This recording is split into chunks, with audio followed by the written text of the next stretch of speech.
Hey everyone, welcome to another deep dive with us. Today we're going to be talking all about Mojo Mastery by Greg O'Gallagher. Ooh, that's a good one. Yeah. And, this book is all about how to naturally increase your testosterone levels. Yeah. And I'm guessing if you're listening to this, you probably already know that testosterone is super important for men's health and well-being. Oh, yeah, absolutely. It's like the key hormone. It affects everything. Yeah, and it's kind of crazy because one of the things that O'Gallagher talks about in this book is this idea that men's testosterone levels have like plummeted in recent decades. Yeah, that's a big concern, actually. There's been a lot of research on this, and it's true. Like, testosterone levels have dropped significantly, like 30 to 40% in the last, 4 decades. It's a huge drop. Yeah, it's pretty alarming, and it's something that we should all be aware of because it can have, a big impact on our lives. Yeah, I think a lot of people maybe think of testosterone as just being about, like muscle mass and sex drive and things like that. Right. But it's so much more than that. It is. It's really about overall health and vitality. Right. It affects your energy levels, your mood, your cognitive function, even your bone density. Yeah, so this is like something that really affects every aspect of a man's life. Absolutely. So, what are some of the things that O'Gallagher points to as being the culprits behind this decline in testosterone? Well, he talks about a lot of different factors, actually. Everything from our diet and lifestyle to environmental toxins and even the way we think. Wow, so it's like a combination of things. Yeah, it's a complex issue, but he breaks it down in a really easy to understand way, and he offers a lot of practical solutions. Okay, well, let's dive into some of the specific things that he talks about, because I know he mentioned some pretty surprising culprits. Oh, yeah, for sure. Like he talks about keeping your phone in your pocket, wearing synthetic underwear, and even just drinking tap water. Right, right. So let's start with the phone in the pocket thing, because I think a lot of guys are probably guilty of that one. Yeah, I know I am. Yeah, so what's the deal with that? Like, how can having your phone in your pocket affect your testosterone? Well, it turns out that cell phone radiation can actually interfere with testosterone production. Really? Yeah, there have been a number of studies that have shown this, and it's because the radiation can heat up the testicles, which can damage the cells that produce testosterone. Wow. Okay, I had no idea it was that serious. Yeah, and it's not just about holding your phone to your ear, it's about having it in your pocket all day long, right next to your sensitive areas. Yeah, and I guess a lot of guys do that. They just keep their phone in their pocket all the time. Yeah, it's just become so commonplace, but it's something to be mindful of. So what do you recommend? Like, should guys just stop carrying their phones in their pockets altogether? Well, ideally, yeah, but I know that's not always practical. Right. But there are things you can do, like you can keep your phone in a bag or a backpack instead of your pocket. Oh. Or if you do need to keep it in your pocket, you can at least try to keep it in your front pocket instead of your back pocket. Right. Because that creates a little bit more distance. Yeah, that makes sense. And, you can also just try to be more mindful of how much time you're spending on your phone in general. Yeah, that's a good point, because I think a lot of us are probably on our phones way more than we need to be. Definitely. Okay, so what about the synthetic underwear thing? I have to admit that one really caught my eye. Yeah, that's an interesting one. Like, what's the connection between synthetic underwear and testosterone? Well, the issue is with the chemicals that are used to make synthetic fabrics. Okay. So certain synthetic fabrics, like polyester and nylon, they contain chemicals called endocrine disruptors. Endocrine disruptors. Yeah, and these chemicals can mimic hormones in your body. Wow. And in some cases, they can actually block the effects of testosterone. So they're like messing with your hormones. Exactly. And when it comes to synthetic underwear, because it's in such close proximity to your sensitive areas, Right. it's thought that it can have a more significant impact. So is it just a matter of like switching to cotton underwear? Yeah, pretty much. Natural fabrics like cotton and bamboo are a much better choice. Okay, good to know. They're more breathable, they're less likely to irritate your skin, and they don't contain those harmful chemicals. Okay, so natural fabrics it is. Definitely. All right, now the tap water thing, that one really surprised me because, we all drink tap water. Yeah. And it seems like something that should be safe. Right, you would think so. So how can tap water be affecting our testosterone? Well, the main concern is with the presence of endocrine disruptors in the water supply. So it's those same chemicals again? Yeah, Yeah. exactly. So things like BPA phthalates, pesticides, even medications, they can all end up in our water supply. Oh, I didn't realize that. Yeah, and these chemicals can interfere with hormone production, and they can also increase inflammation in the body, which can further lower testosterone levels. So even if you're doing everything else right, like you're eating a healthy diet, you're exercising, you're managing your stress, if you're drinking tap water that contains these chemicals, you could still be sabotaging your testosterone. That's right. So what do you recommend? Should we all be drinking bottled water instead? Well, bottled water isn't necessarily the answer because it can also contain contaminants, Okay. and it's not very environmentally friendly. Right. So the best solution is to invest in a good water filter. Okay. There are a lot of different types of water filters available, so you can choose one that fits your needs and your budget. So it's worth doing some research and finding a good filter. Absolutely. All right. So we've covered the potential culprits lurking in our pockets, underwear drawers, and even our kitchens. Right. But what about the food we eat? Like, does O'Gallagher have anything to say about that? He does, and this is where things get really interesting. Okay. I'm all ears. He talks about some common foods that might be contributing to the problem. Really? Like what kind of foods? Well, some of them might surprise you. He talks about things like flax and mint. Flax and mint. Yeah, those are both healthy foods in a lot of ways, but they can actually act as anti-androgen. Anti-androgens. Yeah, which means that they block the effects of androgens, including testosterone. Wow. So you're saying that like having a flaxseed smoothie every day could actually be lowering my testosterone? Well, it's all about balance. A sprinkle of flaxseed on your yogurt is probably fine, Okay. but if you're having large amounts of it every day, it could potentially have an impact. That's good to know. Yeah, and the same goes for mint. A cup of mint tea now and then is probably not a big deal. Right. But if you're drinking it all day long, it could be something to consider. Okay. So flax and mint are on the watch list. Yeah. What other foods does he talk about? He also talks about soy and dairy. Soy and berry. Yeah. Both those contain compounds called phytoestrogens. Phytoestrogens. Yeah, and these phytoestrogens can mimic the effects of estrogen in the body. Oh, so they're like giving you more estrogen? Well, it's not quite that simple, Right. but they can potentially throw off your hormonal balance. It's just about being mindful of how much soy and dairy you're consuming. Exactly. Okay. And then there are nuts. Wait, nuts? Yeah, I know they're often touted as being healthy fats. They are. But some nuts, like almonds and walnuts, they contain compounds that could potentially interfere with testosterone production. Really? I had no idea. Yeah, it's one of those things that most people don't know about. So it's like even seemingly healthy foods can have unexpected downsides. Exactly. Okay, this is blowing my mind. Yeah, it's a lot to take in. But hold on. I remember reading that O'Gallagher himself enjoys treats like chocolate in moderation. That's right. So it's not about completely eliminating these foods. It's about being aware of their potential impact and making informed choices. Exactly. Knowledge is power.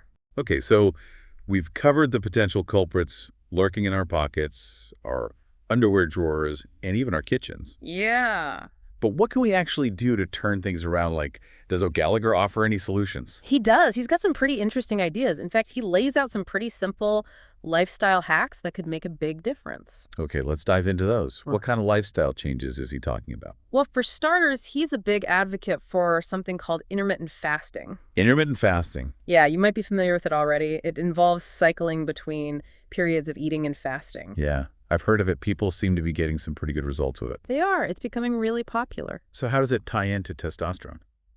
Well, there's research showing that intermittent fasting can boost growth hormone levels, which can then have a positive ripple effect on testosterone production. Okay, so it's like a chain reaction. Exactly. And not only that, but intermittent fasting can also help with fat loss, which is great because excess body fat can actually convert testosterone into estrogen. Oh, wow. So it's like a double whammy. Yeah, you're boosting testosterone and reducing estrogen at the same time. So it's not just about what you eat, but when you eat too. That's right. Interesting. All right. Anything else? He also talks about the importance of sleep. Sleep. Yeah, but not just any sleep. He's got some specific recommendations for creating the ideal sleep environment to maximize testosterone production. Okay, I'm all ears. I'm always up for improving my sleep game. Well, he recommends making your bedroom a sleep sanctuary. A sleep sanctuary. Yeah, so that means blackout curtains to block out all light, a cool room temperature, and even avoiding screens for at least an hour before bed. Right. All of these things can improve the quality of your sleep, and better sleep equals better hormone balance. All right, I can definitely get on board with that. Yeah. What about exercise? Does he recommend anything specific? He does. He's a big fan of walking and sprinting. Biking and sprinting. Yeah, no, you might be thinking walking. That's not exactly a hardcore workout. Yeah, that's what I was thinking. But here's the thing. While prolonged intense cardio can actually lead to a drop in testosterone. Really? Yeah, walking has been shown to improve cardiovascular health and overall well-being without stressing your hormonal system. So walking is like the chill, testosterone-friendly workout. Exactly. And then there's sprinting. Short bursts of intensive, like sprinting, have been shown to increase testosterone levels. Okay, so it's about finding the right balance between low-impact activity and those high-intensity bursts. That's a great way to put it. Okay, cool. So we've got intermittent fasting, we've got sleep, we've got walking and sprinting. What else is there? Well, there's one more piece of the puzzle that O'Gallagher emphasizes, and it might be the most surprising of all. Okay, I'm intrigued. What is it? He talks a lot about the importance of cultivating what he calls a winning mindset. A winning mindset.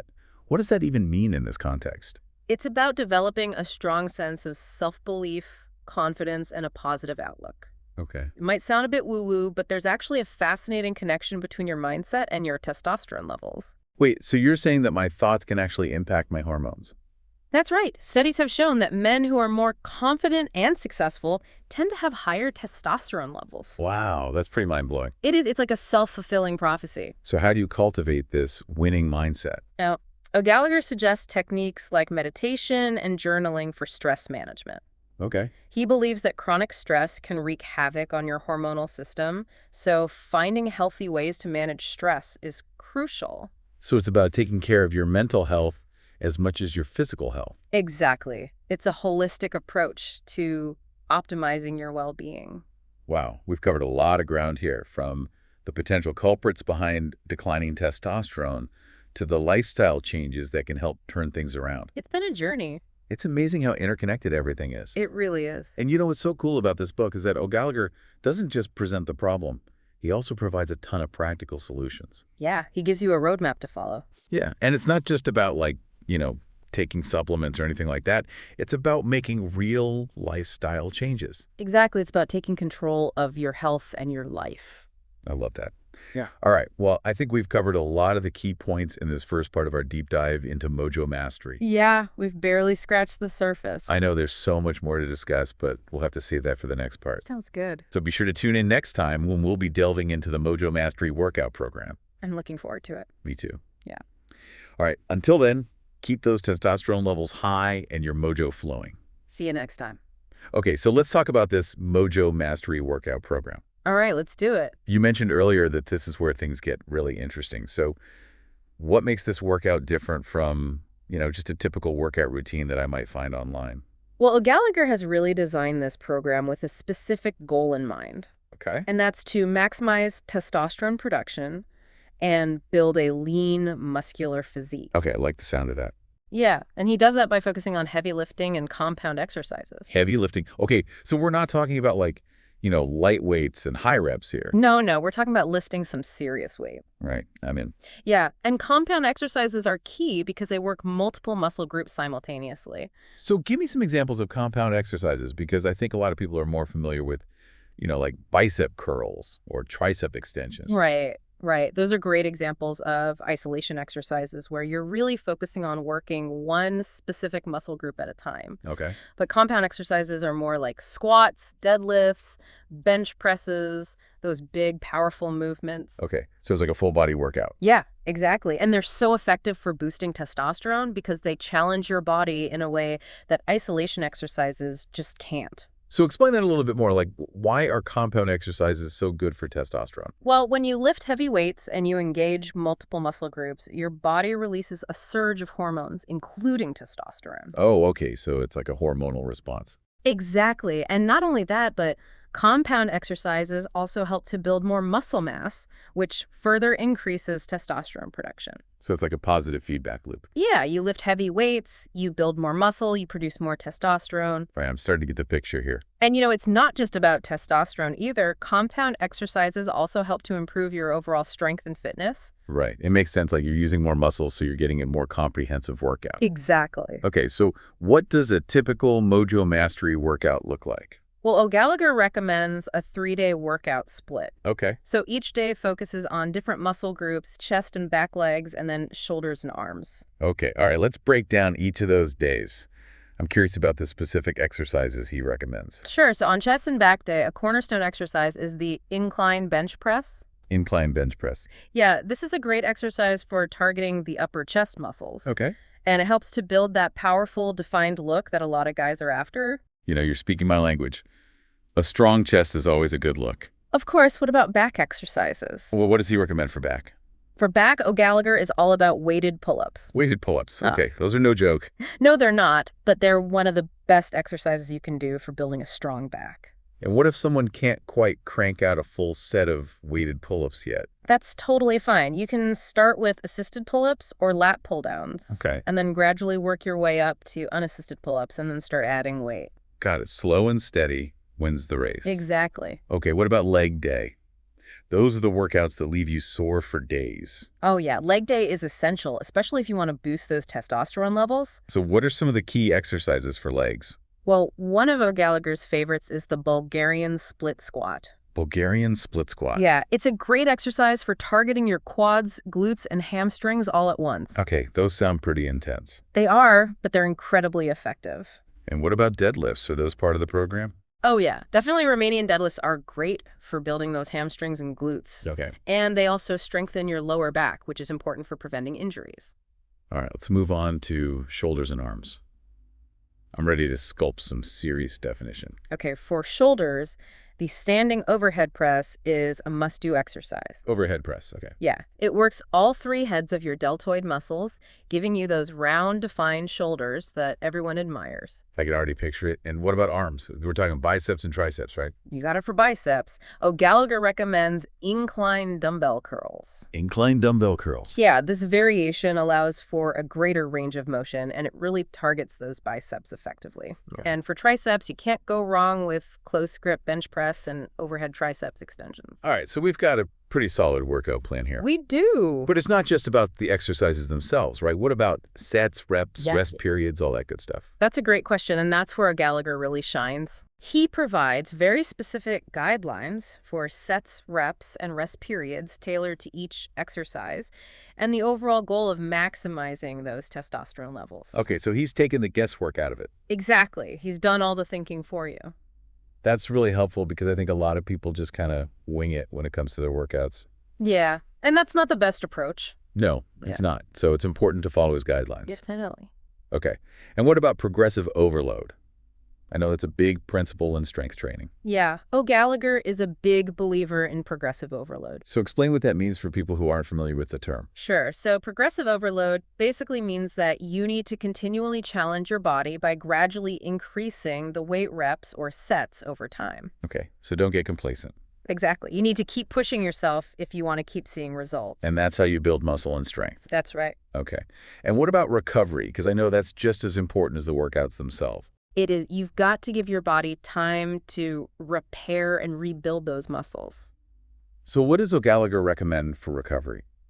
Well, he emphasizes the importance of sleep, nutrition, and rest days. Okay, so it's about taking a holistic approach. Exactly. It's not just about hitting the gym hard. It's about taking care of yourself outside the gym, too. And that makes sense because if you're not sleeping well or if you're not eating right, you're not going to recover properly. That's right. And you're not going to see the results you're looking for. Exactly. Okay, so we've covered the workouts, we've covered recovery. What about supplements? Does O'Gallagher talk about supplements at all? He does. He's a fan of a few key supplements that can support testosterone optimization. Okay. Things like zinc, magnesium, and boron have all been studied for their positive impact on testosterone levels. I've heard of those. They seem to pop up a lot in conversations about men's health. Yeah, they're pretty popular. And what about some of those more, shall we say, exotic-sounding supplements that I've seen advertised? He does mention a couple of herbal supplements like Tongkat Ali and Forscoli. Oh, yeah. These have been used in traditional medicine for centuries. Interesting. And there's some emerging research suggesting they may have a positive effect on testosterone.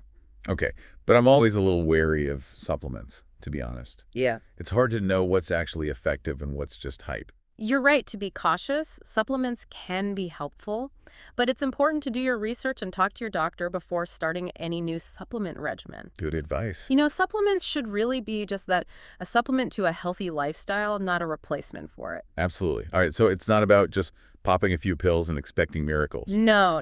This program is about making sustainable changes to your lifestyle that will benefit you in the long run. So it's a long-term approach. It is. It's about taking ownership of your health and making choices that align with your goals. I love that. So we've got the workout program, we've got the lifestyle changes, and we've even got some optional supplements. But there's one more piece to this puzzle. O'Gallagher talks about becoming a modern-day warrior. What does that even mean? That's a great question, and it's something we can explore a little further. Okay. Because it sounds a little intimidating, to be honest. I know it does, but it's not about, being some kind of like action hero or anything like that. Okay. So what is it about? It's more of a metaphor for approaching life with a certain mindset. Okay. One that emphasizes strength, resilience, and a commitment to personal growth. All right. So it's more about inner strength than physical strength. Exactly. Think of it as a set of principles that can guide you in all areas of your life. Okay. So give me some examples. Like, how does this modern-day warrior mindset apply to everyday life? Well, it's about taking ownership of your actions, being disciplined and persistent in pursuing your goals, facing your fears head on, and never giving up on yourself. Oh, wow. So it's like a whole philosophy. It is. And it's something that can really empower you to live a more fulfilling life. I can see that. All right. Well, I think we've covered a lot of ground here in this second part of our deep dive into Mojo Mastery. We've gone deep into the workout program, and we've touched on this concept of the modern day warrior. Yeah, and I think it's clear that this program is about so much more than just lifting weights and building muscle. It really is. It's about optimizing your testosterone levels, yes, but it's also about becoming the best version of yourself. Absolutely. And I think that's a message that resonates with a lot of men. I think so too. All right, well, let's wrap up this part of the deep dive, and in the next and final part, we'll explore this modern day warrior concept in more depth. Sounds good. So we left off talking about this idea of becoming a modern-day warrior. And I'm still a little fuzzy on what exactly that means. Like, is it about, being some kind of tough guy, or is it something deeper than that? It's really more about mindset than anything else. Okay. It's about approaching life with a certain set of principles. So what kind of principles are we talking about here? Well, it's about being strong and resilient, but it's also about being compassionate and purpose-driven. Okay, so it's not just about physical strength. It's about mental and emotional strength, too. Exactly. It's about developing a strong sense of self-awareness, self-discipline, and self-control. That makes sense. And how does this tie into the whole testosterone optimization thing? Well, O'Gallagher believes that there's a strong connection between mindset and testosterone levels. Okay. He says that when you cultivate a warrior mindset, you naturally boost your testosterone. Interesting. And how does that work? Like, what's the mechanism there? Well, it's not fully understood, but it's thought that when you challenge yourself and push yourself outside of your comfort zone, your body responds by producing more testosterone. Okay, so it's like a reward for stepping up. Yeah, exactly. And it's not just about physical challenges either. It's about mental and emotional challenges, too. Right. So like facing your fears, Yeah. taking on new responsibilities, things like that. Exactly. All of those things can contribute to a warrior mindset and boost your testosterone. I guess the more testosterone you have, the more confident and capable you feel. So it's like a positive feedback loop. Yeah, that's right. Okay, so this modern day warrior concept is really about becoming the best version of yourself. It is. It's about living a life of purpose and meaning. I like that. And it's not just about like, being some kind of lone wolf or anything like that. No, it's about being a leader and a role model for others. Yeah, and it's about contributing to something bigger than yourself. Exactly. This has been a really fascinating deep dive into Mojo Mastery. It has been. We've covered so much ground from the science behind declining testosterone levels to the practical strategies for turning things around. And everything in between. Yeah, and I think one of the key takeaways here is that we have more control over our health and well-being than we might realize. Absolutely. We're not just victims of our genes or our environment. Right. We have the power to make choices that support our health and vitality. And Mojo Mastery gives us a roadmap to follow. Yeah, it's a really empowering book. It is, and I hope our listeners feel inspired to take what they've learned here and apply it to their own lives. Me too. Even if you just implement one or two of the strategies that we've discussed today, you can make a big difference in your health and your life. Absolutely. Small changes can lead to big results. And remember, it's not about being perfect. It's about progress. That's right. So keep learning, keep experimenting, and keep striving to become the best version of yourself. That's the key. All right, everyone. Thanks for joining us on this deep dive into Mojo Mastery. It's been a pleasure. We hope you found it informative and inspiring, and we'll see you next time. See you later.